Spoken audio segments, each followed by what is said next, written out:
Sir, I'm going to have to ask you to step away from the aircraft. The voice was sharp. It was young. It was drenched in the kind of self-assured authority that came from a rulebook, not from experience. The old man did not turn. He simply stood there, a frail silhouette against the immense, brutalist bulk of the A-10 Thunderbolt II. The aircraft was a wounded beast. Panels were open along its fuselage and near the twin high-mounted engines, exposing a chaotic nest of wires and hydraulics. The air around it shimmered with the oppressive heat of the Nevada tarmac, thick with the smell of jet fuel and ozone. A team of highly trained Air Force technicians swarmed around it, their blue uniforms already dark with sweat. Their movements were frustrated, their voices a low murmur of technical jargon and quiet curses. For 6 hours, they had been fighting a ghost in the machine. The Warthog, one of the most durable and reliable airframes ever built, was grounded by an electrical fault so deep and so baffling that it defied every diagnostic tool they had. The port engine refused to cycle through its full startup sequence. It would spool, whine, and then choke with a shudder that vibrated through the very concrete of the flight line. They had swapped out 3 generators. They had replaced meters of wiring. They had run terabytes of data through their toughest laptops. Nothing. And through it all, the old man had been there. He had arrived in a simple, dust-colored sedan that now sat alone in the shadow of a distant hangar. He wore worn denim trousers, a faded plaid shirt, and scuffed leather boots. His face was a roadmap of wrinkles, his hands gnarled and stained with the memory of old grease. He looked like a local farmer who had taken a very, very wrong turn. He had said nothing. He had simply walked to the perimeter of the maintenance area, his eyes fixed on the troubled aircraft, and waited. Patient. Still. A stone in a river of frantic activity. Staff Sergeant Kyle Renner was not a patient man. He was 24 years old, sharp as a tack, and a firm believer in protocols. He saw the world in checklists and regulations. This old man was a violation of at least a dozen of them. "Did you hear me, sir?" Renner said, stepping closer. He positioned himself between the old man and the plane, a physical barrier of youthful certainty. "This is a restricted military zone. You can't be here." The old man finally turned his head. His eyes were a pale, washed-out blue, but they held a depth that was unsettling. They didn't just see Renner. They seemed to see through him, cataloging every stitch in his uniform, every ounce of his unearned confidence. "I was told to come," the old man said. His voice was quiet, raspy with disuse. Renner scoffed, a short, sharp burst of air. "Told by who? The president?" "Sir, this aircraft is a multi-million-dollar piece of military hardware. We have a situation here. I don't have time for games." The old man's gaze drifted back to the A-10. He watched as a young airman slammed a panel shut in disgust. "It's not the generator," he murmured, almost to himself. "It's the bypass valve controller. The original 1-inch. Renner's jaw tightened. He had just spent 3 hours personally supervising the replacement of that very controller, following the manual to the letter. "Right. And you'd know that how? Did you read about it on the internet?" The old man's hand, which had been resting at his side, came up. In it, he held a small, peculiar object. It looked like a tool, but it was unlike anything Renner had ever seen in a standard-issue kit. It was made of dark, burnished steel, with a T-shaped handle and a complex, 3-pronged head, each prong a different length and shape. It was clearly handmade, bearing the subtle imperfections of a thing forged by a person, not a machine. "I need to get to the port engine housing," the old man said, his voice calm and steady. "Just for a moment." Renner stared at the tool, then back at the old man's placid face. The absurdity of the situation was infuriating. His team, the best in the wing, equipped with the latest technology, was stumped. And this relic, this grandpa from a retirement home, thought he could fix it with a piece of scrap metal he probably cobbled together in his garage. "What's in there, Grandpa?" "A magic wand." Renner's voice dripped with sarcasm. He gestured at the tool. "You probably 3D printed that thing." The old man's expression didn't change. "No," he said simply. "I made it a long time ago, in a place with a lot of mud." This quiet defiance was more maddening than any argument would have been. Renner felt the eyes of the maintenance crew on him. He was in charge of flight line security. He was the one who was supposed to have this situation under control. "That's it. I'm done," Renner snapped. He reached out and snatched the strange tool from the old man's grasp. The metal was cool and heavy, solid and real. This is unauthorized equipment on a military flight line. I'm confiscating it. And you are coming with me. As Renner's fingers closed around the tool, the old man flinched. Not from the aggression, but from the contact. For a split second, the bright Nevada sun vanished. He was no longer on a hot, dry tarmac. He was kneeling in ankle-deep mud, the air thick with the metallic stench of blood and burning jet fuel. Rain, cold and relentless, plastered his hair to his skull. The scream of a failing TF-34 engine filled his ears, a sound of pure mechanical agony. Below him, through a triple-canopy jungle, he could see the flashes of enemy fire reaching up for his crippled aircraft. The pilot's voice, frantic and young, crackled in his memory. She's going to tear herself apart, Shepard. I can't hold her. He remembered his hands, bloody and shaking, working with a piece of scavenged landing gear strut and a shattered turbine blade. He was filing, bending, forcing the metal into a shape that existed only in his mind. He was creating a key for a lock that no one else knew was there, a failsafe he had designed on a napkin weeks earlier but had never had the chance to install. A way to manually override a fatal design flaw. The memory evaporated as quickly as it had come. He was back in the sun, staring at the indignant face of the young staff sergeant. The tool, his tool, was in the boy's hand. The old man, Elias Thorne, simply lowered his arm to his side and waited. Across the tarmac, Master Sergeant Eva Rostova watched the entire exchange through a pair of binoculars from the doorway of the maintenance hangar. She was a 20-year veteran, a crew chief who had forgotten more about aircraft than Renner would ever know. Something was deeply wrong. It wasn't just the breach of protocol. It was the old man. The way he stood. The way he held himself with an unnatural stillness. A complete lack of wasted motion. It was a posture she had seen before, in the quiet, unassuming men who had seen and done things they would never speak of. They didn't fidget. They didn't get agitated. They just were. And Renner, all bluster and regulation, was treating him like a dementia patient who had wandered off from his tour group. Rostova had a gut feeling, a cold knot in her stomach that told her the young staff sergeant was making the biggest mistake of his career. She lowered the binoculars and pulled out her personal cell phone. She couldn't call Renner's direct supervisor. That would just get lost in the chain of command. This required a bigger lever. She scrolled through her contacts and found the number for the wing command post. Command post, Sergeant Miller speaking, a bored voice answered. This is Master Sergeant Rostova on the main flight line, she said, keeping her voice low and even. I need to be patched through to General Wallace's executive aide. Immediately, there was a pause. Ma'am, the general is in a classified briefing. His aide is not to be disturbed unless it's a code red emergency. Consider this a code red, Rostova said, her tone hardening. There's a civilian on the flight line at the grounded A-10. Staff Sergeant Renner is detaining him. I need to speak with the general's office. The skepticism was audible in the silence that followed. But a master sergeant didn't make a call like this lightly. After a moment, a click, and then a new voice, crisp and professional. This is Major Davies. What is it, Master Sergeant? Rostova took a breath. Major, my apologies for the interruption. We have a civilian on the line, an elderly gentleman. He insists he was sent here to look at the Warthog with the engine fault. And Davies sounded annoyed. Have security escort him off the base. This is not a complicated issue. Sir, he gave a name, Rostova said, choosing her words carefully. He said his name is Elias Thorne. She hesitated, then added the detail that had cemented her decision. And sir, he's carrying a custom-made tool, a T-handle with a 3-pronged head. The other end of the line went utterly, profoundly silent. It was not the silence of annoyance or disconnection. It was the sound of a universe shifting. Rostova could hear the faint, distant sound of a chair scraping on a floor, of muffled, urgent voices in the background. The silence stretched for 5, then 10 seconds. When Major Davies spoke again, his voice was completely transformed. The bureaucratic impatience was gone, replaced by a tone of sheer, unadulterated alarm.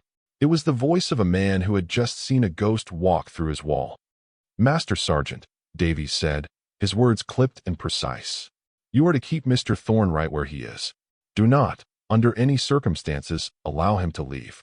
Do not let Sergeant Renner move him. The general is on his way. I repeat, General Wallace is en route to your location.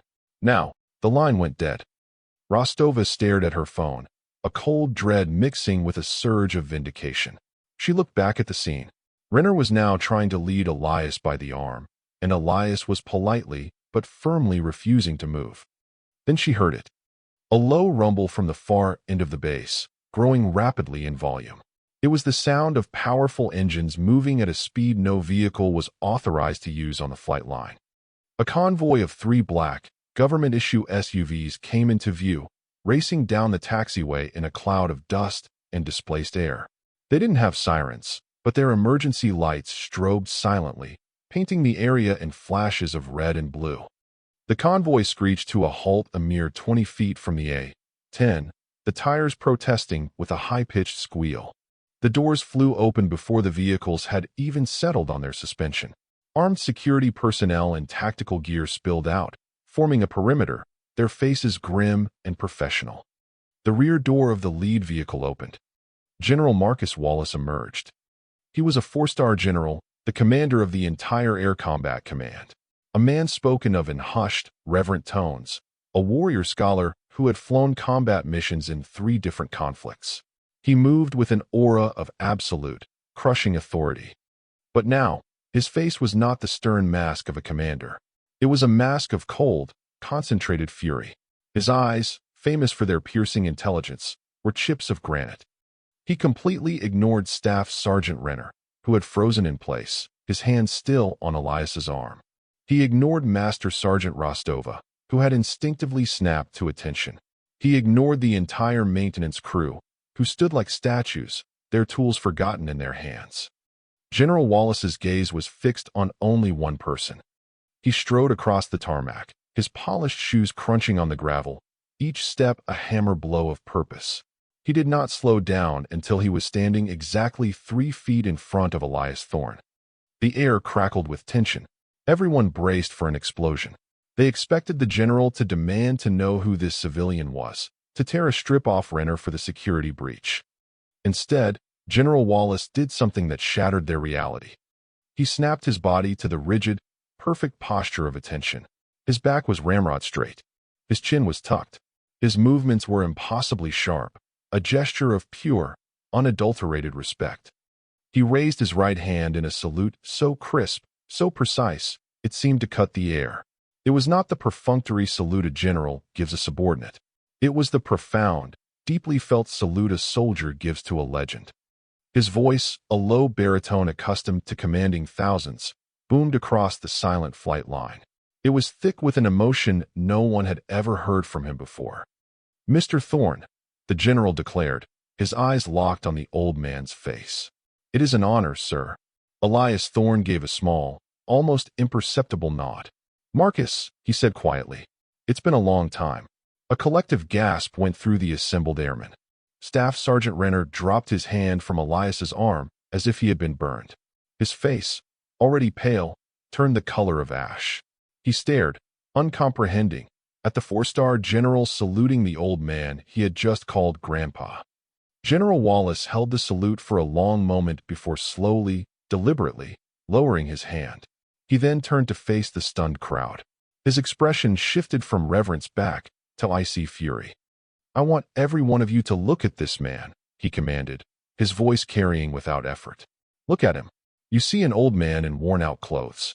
You see a civilian who doesn't belong here. Your eyes are open, but you are blind." He paused, letting the weight of his words sink in. "You are standing in the presence of a ghost, a living myth. This is Elias Thorne. In a war that none of you are old enough to remember, in skies so hostile they chewed up and spat out our best pilots, this man was a legend. We didn't call him Mr. Thorne. We called him the Shepherd." The general's gaze swept over the baffled faces of the young technicians. "We called him that because he brought the flock home. He was a crew chief, a master engineer who worked not in sterile hangars like this one, but in mud and rain and fear. When an A-10 like this one was hit, when it was broken and bleeding and its pilot was praying for a miracle, Elias Thorne was the miracle." He pointed a rigid finger at the port engine of the grounded Warthog. "You see that engine? You see the TF-34, GE-100 turbofan? In its original design, there was a flaw. A tiny vulnerability in the fuel bypass controller that could cause a catastrophic flameout under negative G-forces. The manufacturer said it was a 1 in a million chance. But in combat, 1 in a million happens every Tuesday. The Pentagon's engineers couldn't fix it without a year-long redesign. But Elias Thorne fixed it. In the field. In a week. With scavenged parts and a pocket knife. He designed and built a manual override, a mechanical failsafe. It became known as the Thorne modification. It's not in your manuals because it was a classified, field-expedient fix. Every A-10 that flew in that theater had it, and it saved the lives of at least 30 pilots. The general's eyes finally landed on Staff Sergeant Renner. They were no longer angry. They were something far worse. They were filled with a quiet, profound disappointment. He walked slowly towards Renner, who looked as if he wanted the tarmac to open up and swallow him whole. Wallace stopped in front of him and held out his hand. "The tool," he said, his voice a lethal whisper. Numbly, Renner placed the strange, three-pronged tool into the general's outstretched palm. Wallace held it up for everyone to see. Your multi-million-dollar diagnostic computers couldn't find the problem. Because the problem isn't in the computer. The Thorne modification was built to bypass electronics. It's a purely mechanical system. And this, he said, his voice ringing with reverence, is the shepherd's key. It is the only tool on the face of the earth that can physically access and reset the valve he invented. He made this one himself, from the landing gear strut of the first plane he saved with it. He turned his full, devastating attention back to Renner. The whisper was gone, replaced by the precise, cutting tone of a judge passing sentence. "You took this from him," Wallace stated. "It was not a question. You, wearing that uniform, a uniform he gave you the privilege to wear by keeping this Air Force flying, you presumed to know better. You looked at this man, who has more courage and ingenuity in his little finger than you have in your entire body, and you saw only a confused old man. You mistook his age for weakness. You mistook his silence for ignorance. You dismissed a hero." He leaned in closer. "You did not just disrespect a man, Staff Sergeant. You disrespected your own history. You have disgraced your uniform." The silence that followed was absolute. The only sound was the distant whine of a jet engine, miles away. Renner's face had crumpled. The arrogant certainty was gone, replaced by a raw, gut-wrenching shame. It was then that Elias Thorne stepped forward. He placed a gentle, gnarled hand on the general's arm, the one holding the shepherd's key. "He's young, Marcus," Elias said, his voice soft but clear. He was following his orders. He saw something that didn't fit the picture, and he acted. He turned his pale blue eyes to Renner. They held no anger, no triumph. Only a quiet, sad wisdom. "The uniform doesn't make the man, son," Elias said. "Your actions while you wear it do. Regulations are there to create order, not to replace judgment. Remember that." He took the shepherd's key from the general's hand. He walked over to the A-10, to the open panel on the engine housing. He reached inside, a practiced, certain movement. There was a faint click, a metallic scrape, and then another, more solid thunk. He withdrew the tool and stepped back. He nodded to the nearest technician, a young woman with tears welling in her eyes. "Try it now." The technician, looking to General Wallace for confirmation and receiving a sharp nod, scrambled into the cockpit. A moment later, the auxiliary power unit whined to life. She flipped a switch. The port engine spooled. It whined, it caught, and then, with a deep, throaty roar, it ignited. It settled into a smooth, powerful, perfect hum. The ghost was gone. General Wallace turned to Master Sergeant Rostova. "Master Sergeant, my compliments on your judgment. You have averted a far greater disaster today." He then faced Renner and his bewildered team. "You are all confined to base. At 0800 tomorrow, you will report to the base theater. You will begin a new, mandatory training course on the history of this service and the unofficial heroes who built it. You will learn about the legends who came before you, the ones whose names are not on any monuments. You will study the history of every patch you wear and every aircraft you touch. And this new training module," he added, his voice hardening, "will be officially designated the Thorne Protocol. You will be its first class." Months passed. Staff Sergeant Kyle Renner was a different man. The Thorne Protocol had been grueling, a deep dive into the unwritten history of valor and sacrifice. He had read declassified reports, listened to old pilots' testimonies, and studied the genius of battlefield innovations. He was quieter now, more thoughtful. The arrogant swagger was gone, replaced by a quiet competence and a newfound respect. One evening, he was in the base library, researching a paper for the protocol on early jet engine design. He looked up from his book and saw him. Elias Thorne was sitting in a worn armchair in a quiet corner, bathed in the warm light of a reading lamp. He was reading a dusty, leather-bound book on celestial navigation. Renner's heart hammered in his chest. He took a deep breath, stood up, and walked over. He stood before the old man, waiting to be acknowledged. Elias slowly looked up from his book, his pale blue eyes recognizing him instantly. "Staff Sergeant," he said, his voice neutral. "Sir," Renner began, his own voice unsteady. I never properly apologized for my conduct on the flight line that day. There's no excuse for it. I was arrogant, and I was ignorant, and I was wrong. I'm sorry." He said it all in a rush, the words he had been rehearsing in his mind for months. Elias Thorne looked at him for a long moment. A small, knowing smile touched the corners of his mouth. He closed his book, the sound a soft thud in the quiet library. "Apology accepted, son," he said. He gestured to the empty chair opposite him. "Sit down." Renner sat, perched on the edge of the seat. "The most important tool a man can carry," Elias said, tapping his temple, "is the one up here. It needs two things to work properly: knowledge and humility. You're learning the first. The second is a harder lesson." He leaned forward, his eyes twinkling. "Now, you want to hear a real story? Let me tell you about the time we had to get a warthog off the ground with a fuel tank patched with coffee cans and tree sap." Renner leaned forward too, all thoughts of his research paper gone. He was ready to listen. The lesson had been learned. The legacy had been passed.